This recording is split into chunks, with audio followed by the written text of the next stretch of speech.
Okay, I think we're going to start. I just want to tell you that this is like an awesome turnout today, and I appreciate all you being here. I'm Monica Della Maggiore, the person that's been, emailing all of you and inviting you to come to this great workshop that I believe you're going to walk away from here with a lot of information you can bring back to your project groups. And then all of us can be contacted after the fact also, if need be. And I work with the California Poultry Federation, and some of you may have been wondering, well, what the heck is the California Poultry Federation involved in 4-H for? Well, generally the Federation represents all of the producers in the state. So everybody from the large producers that you buy your processed chicken from in the store, down to hobbyists, exhibitionists, and backyard flocks, okay? And I also run the National Poultry Improvement Plan, if any of you are familiar with that. And it's been around since the 1930s, and it's a state, federal, and industry program, which is rare to have those state and the federal governments involved in something like that, because industry has a say in how they want to run the program, and it's a disease prevention program. It started out initially to rid pullorum from breeders, okay? And so they got that far, and now we have other diseases that are in the program. Not every disease is in the program, just certain that would affect viability of a commercial flock, the exports, travel across state lines in the United States. So it's an awesome program. We meet a few times a year and vote on the plans, and it's it's actually an internationally renowned program. So you have some good people, and I have created a team of speakers that have been so kind to help us out. I work closely with UC Davis. We have a speaker from UC Riverside, and I usually work with other private vets that are in the field with commercial poultry meat type birds and the egg layers. And they're a wealth of information too. And at the end of the day, I'll give you our website information where there is a link with a drop down where you can go back and see past presentations, past papers written by some of these people, notes, and they write. It's not scientific. I mean, we want this workshop to be for the audience. It's not like you're a bunch of PhDs out there listening to everybody. So everybody, they write their presentation for the audience, which is good. So when I started this about 17 years ago, I did it running the NPIP. I was just doing it an hour and a half a week. And it has changed now greatly in the past 8 or 9 years. When did AI start rearing its head again? 8 or 9 years ago. And I do it full time now, plus other duties in the office, but I do this full time, and it's a lot of work. I'm sure some of you have remembered the avian influenza, high-path avian influenza a few years ago that devastated billions of birds in the mainly egg layers in not necessarily our state. We did have a few outbreaks in California, but they were contained very quickly. But in the Midwest, a lot of egg layers, broilers, turkeys, they have to control it by depopulating the flocks.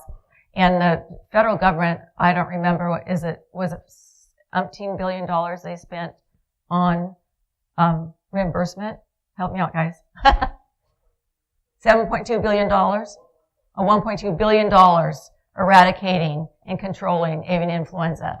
And that is another reason that you're here today, because the California Poultry Federation receives a cooperative agreement money, which is it's similar to a grant, but it's not.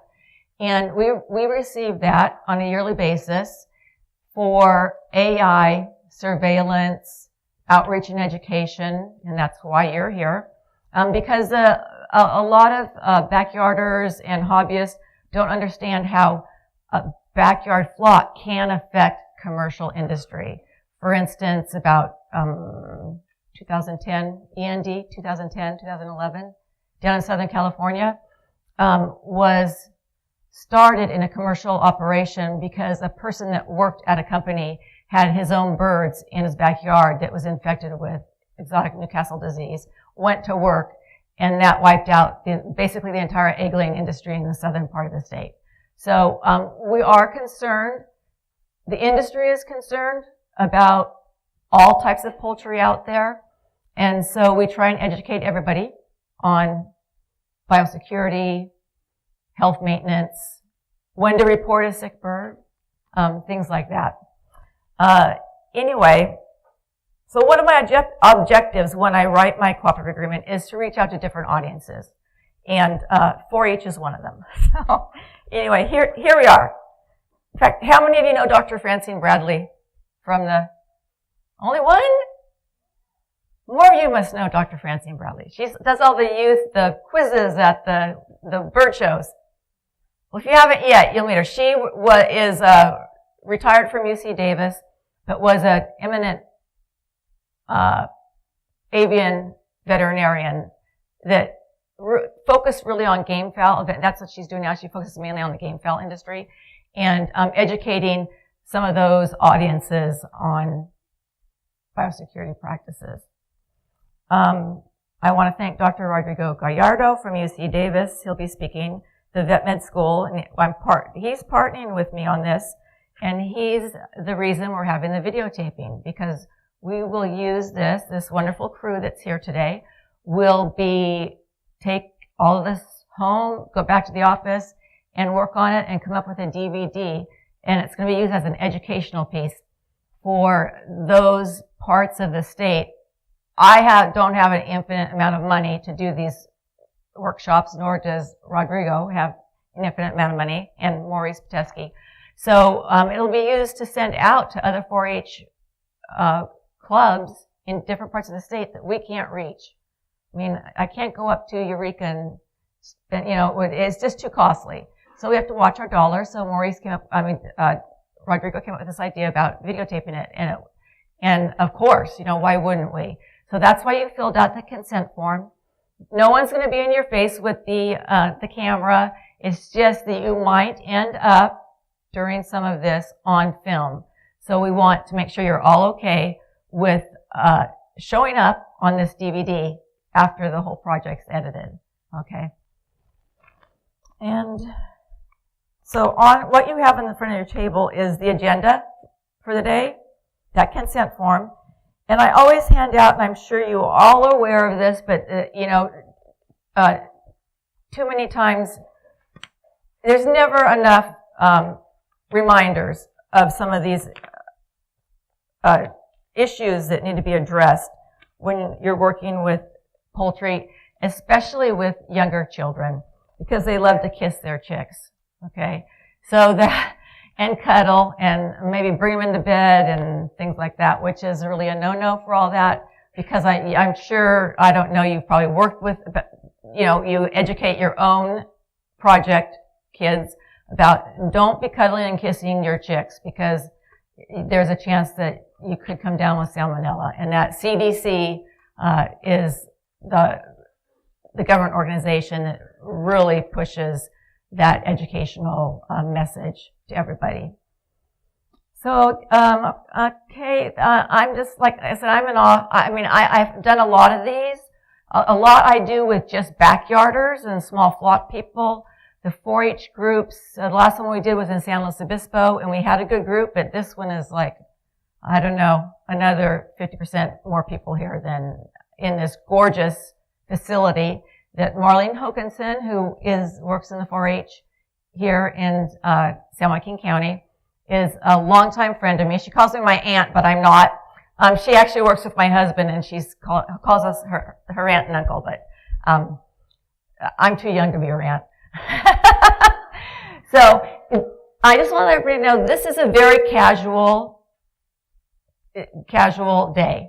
So I expect that you will not be intimidated and that you will ask any questions that you have. I am a question asker. In fact, people sometimes tell me to shut up because I ask too many questions. But if you don't ask the questions, you don't gain the knowledge. And what you might have a question for, somebody over there is thinking the same thing. And if neither one of you ask, then no one knows. And our presenters don't have ESP, so they don't know what to expect. So please feel free to ask questions. Some of the presenters may ask you to wait until the end of their presentation. Some of them, might take questions during their presentation, okay? So I am just going to give a quick run through on our state lab system. Have any of you ever used the calves lab? My one person in the room that no one here has used the state calves lab in Davis or Turlock? You have? Like sending birds? Okay. Well, this is the go-to place to send. If you have any issues with your poultry and you don't know what's going on and you want necropsies done, I don't know if they charge the $20 for 4-H. Okay, it used to be free, but now it's $20 for 2 birds. Okay, so this is a PowerPoint presentation that I stole from a former director of the Turlock lab, and I didn't steal it. He knows I have it, and he agreed that he told me I could use it. So, okay, so the mission of CABS is to provide the citizens of California with the highest quality diagnostic laboratory support for surveillance and disease control, of which CPF, UC Davis are all major players in that, okay? Public health, we don't want people getting sick from some of these animal diseases. Equine health, which doesn't include us. Health management of commodities ranging from swine, poultry, dairy, livestock. Food safety, they have their egg quality assurance program. I don't know much about that, so if there's ever a need, I don't know if any of you sell eggs or just do projects with eggs. But CDFA runs the egg quality assurance program, and anybody who sells eggs needs to get a permit from them, and they have their own. You can go on their website and find out all about that program. And then, of course, they provide information and publish studies and let everybody know what's going on with animals in the state.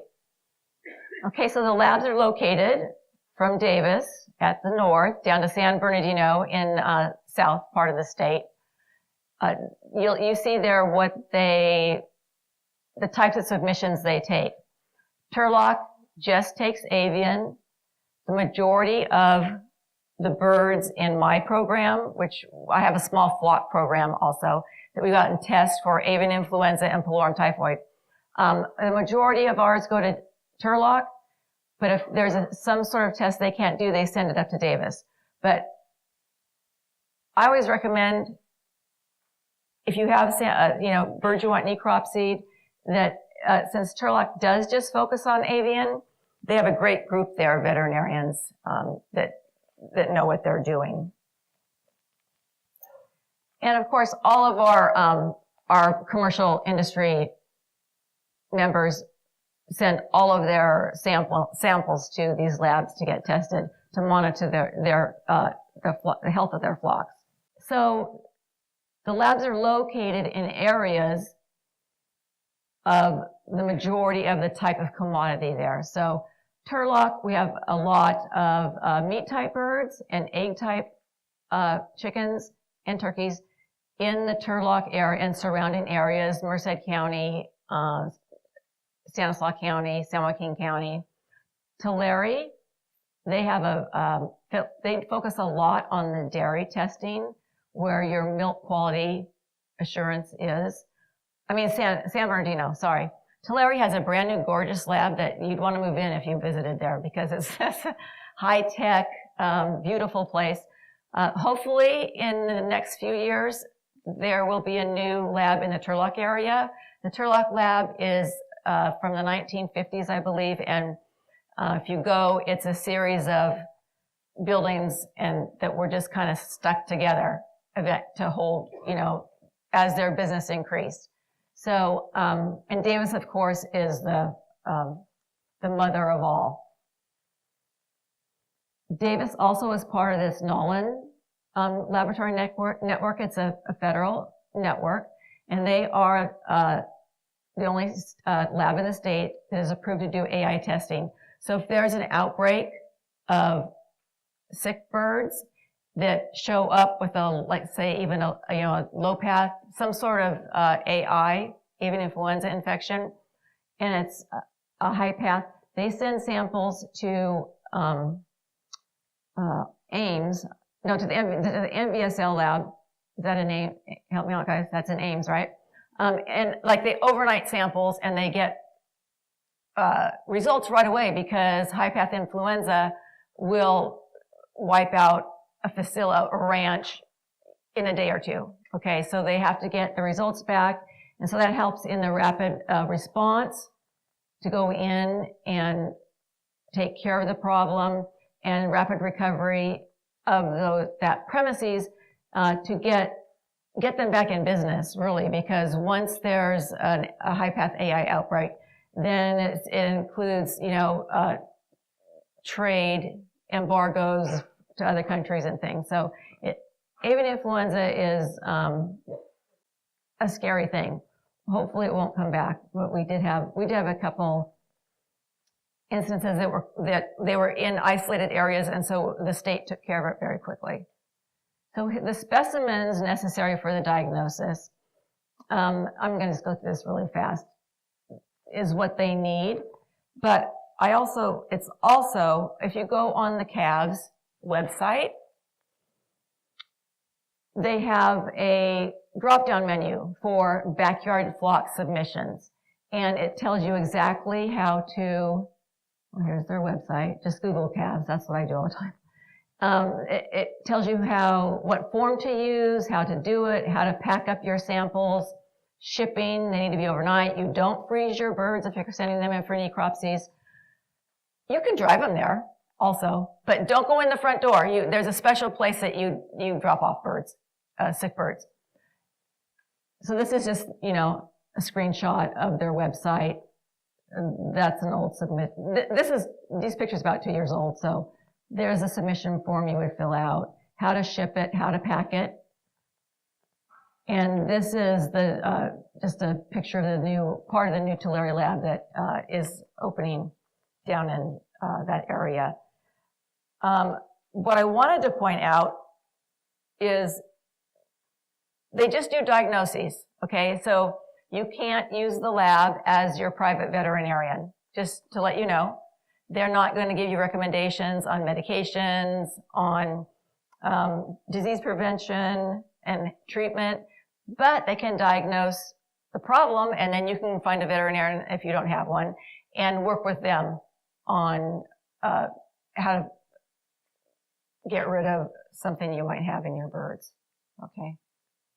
Anyway, that's it. But that's the rundown. Call me if you have any questions about the lab. And then if you can find this on their website, all the branches are listed here with phone numbers and contact information.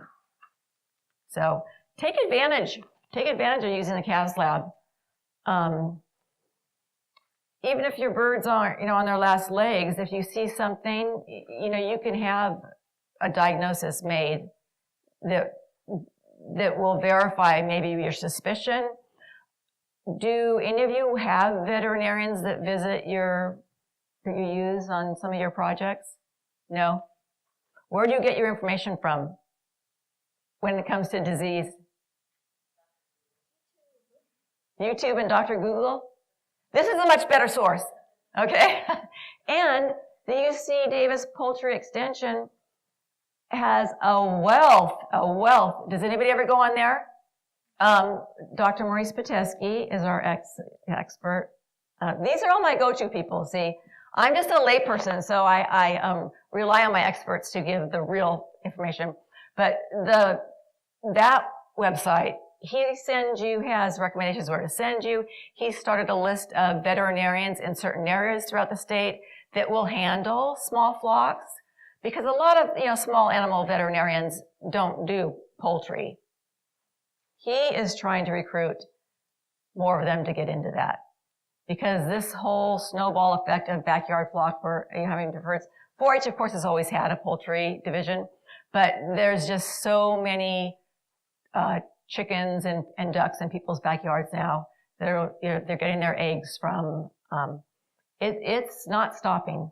Okay, and in my program, I only have a 0.0001% of the people in this state that have backyard flocks in my program.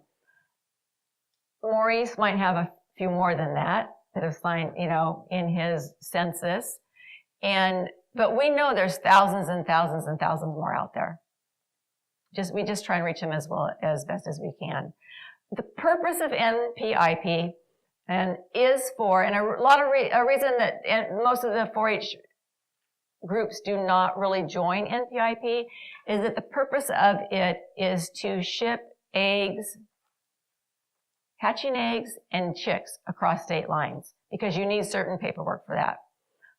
If you ever buy some of your replacement stock, you should buy that's from another state. You should buy that from an NPIP breeder, okay? Because they're testing for pullorum, avian influenza. Some of them might test for MGMS. So you're guaranteed, if you buy from a parent flock that's in NPIP, that your birds should be free of pullorum, typhoid pullorum when you get it. And of course AI, unless they pick it up somewhere along the way. But that's just a little plug on NPIP. So because you don't ship out of state, it would benefit a group to join, but it does cost a little bit of money, $100 a year. And we send people out that do the testing, because we draw blood for the sampling. And, but if you're only in state, then, you can call me with questions about some things if you have them, but you don't really need to spend the money. If you want to join NPIP, you email me. And the program got so big and was getting out of hand. So at first I was doing it by myself. Then I recruited Art from our office. He's down there, wave your hand, Art, who has been a godsend for me because he manages the flocks in this Northern and Southern California. The testing schedule, we test twice a year. Your initial test would be pullorum. That's mandatory to be even get in the program. I also have avian influenza on there because the money I'm using from the USDA for this is for avian influenza surveillance. So those are the two diseases we test for. No others. I mean, some people ask me, can you test for MG and MS? And I said, no, we don't do that. But you can do it on your own. You can send your birds on your own, but you'll probably find it. And so we don't, and it's hard to get rid of other than depopulating and letting your premises sit foul for 6 months or longer. Anyway, but NPIP, if you go to shows in other states, I'm not sure. A lot of states require a 9-3. That's the form if you're an NPIP member, or a health certificate usually that you're testing for certain diseases 30 days before you bring those birds into other states. But I'm not quite sure. I didn't grow up in 4-H. I grew up a city girl in the Bay Area. So, but now I know more about chickens than I ever thought I would know about live chickens. And I'm not sure if any 4-H groups go out of state with their birds. So it's a good idea to always question if you see something going on, what's going on with the health of my birds, and do something about it, whether you have a vet or not. Not with Dr. Google. Go to Maurice's UC Poultry Extension. He even takes phone calls and emails too, so he can get you, in the right direction. Anyway, that's all I have to say about this part of it. So we're going to start with the regular program. And again, I thank you all for being here. I'm just thrilled.